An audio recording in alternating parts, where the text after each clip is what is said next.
हवा में एक उम्मीद सी है। यह उम्मीद एक नई शुरुआत की है, एक नए जीवन की है, जो सर्दियों की ठंडक के बाद आता है।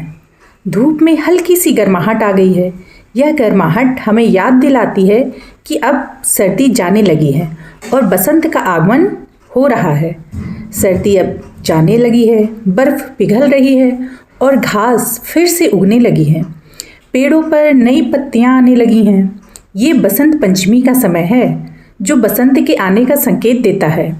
यह समय फूलों के खिलने और हरियाली के लौटने का है।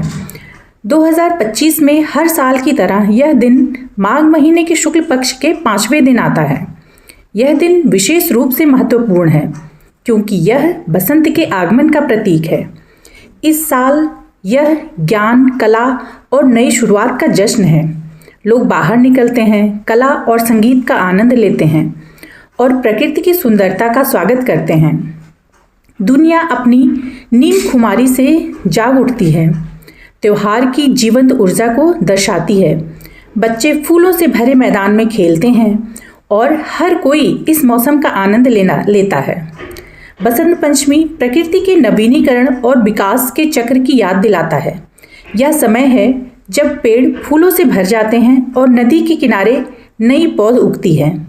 यह नई शुरुआत और ज्ञान की खोज का समय है। लोग पारंपरिक अनुष्ठानों में भाग लेते हैं और सूर्योदय के साथ एक नए दिन का स्वागत करते हैं। वह ज्ञान, संगीत, कला, बुद्धि और शिक्षा का प्रतीक है।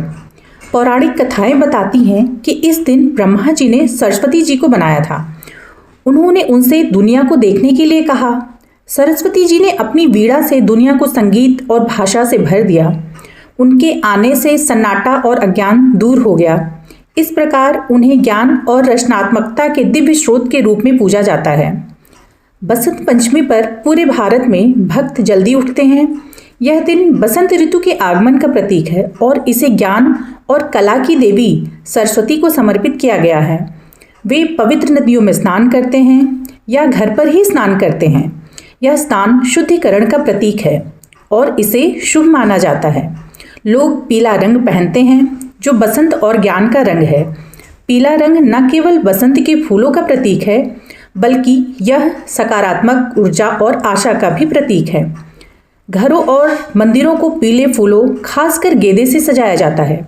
गेंदे के फूलों की खुशबू और रंग वातावरण को पवित्र और आनंदमय बनाते हैं। मुख्य अनुष्ठान सरस्वती पूजा है।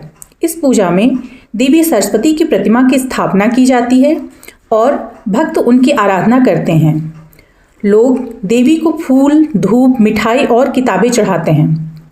यह अर्पण ज्ञान और कला के प्रति उनकी श्रद्धा को दर्शाता है। छात्र अपनी किताबें उनके चरणों में रखते हैं और पढ़ाई में सफलता के लिए उनका आशीर्वाद मांगते हैं। यह परंपरा शिक्षा के प्रति सम्मान और समर्पण को दर्शाती है। संगीतकार अपने वाद्य यंत्र अर्पित करते हैं और अपनी कला में उनका आशीर्वाद चाहते हैं। कलाकार भी अपने उपकरणों को देवी के चरणों में रखते हैं ताकि उनकी कला में निखार आए। बसंत पंचमी पूरे भारत में बड़े उत्साह के साथ मनाई जाती है। पश्चिम बंगाल और उड़ीसा में यह एक प्रमुख त्यौहार है। युवा लड़कियां पीली साड़ियां पहनती हैं, जो स्वयं देवी का प्रतीक है। वे भक्ति गीत गाते हुए जुलूसों में भाग लेते हैं। पंजाब और हरियाणा में बसंत पंचमी बसंत और फसल के मौसम के आगमन का प्रतीक है।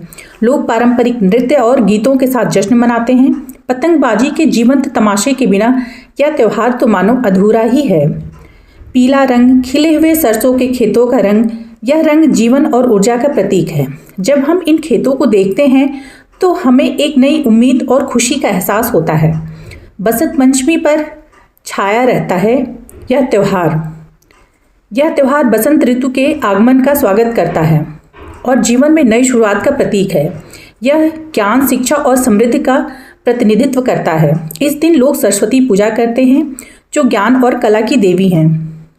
इस दिन पीला रंग पहनना शुभ माना जाता है। यह रंग न केवल खुशी और ऊर्जा का प्रतीक है, बल्कि यह हमें सकारात्मकता और आशा से भी भर देता है।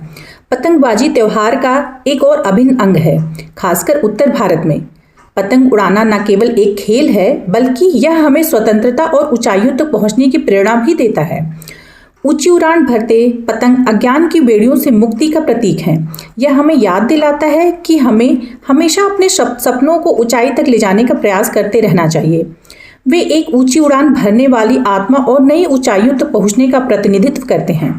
पतंग उड़ाना हमें सिखाता है कि हमें अपने लक्ष्यों को प्राप्त करने के लिए निरंतर प्रयास करना चाहिए। बसंत पंचमी एक अनुस्मारक है कि ज्ञान और प्रयास से हम किसी भी बाधा को दूर कर सकते हैं और अपने लक्ष्यों को प्राप्त कर सकते हैं। यह त्यौहार हमें सिखाता है कि हमें हमेशा अपने सपनों का पीछा करते रहना चाहिए।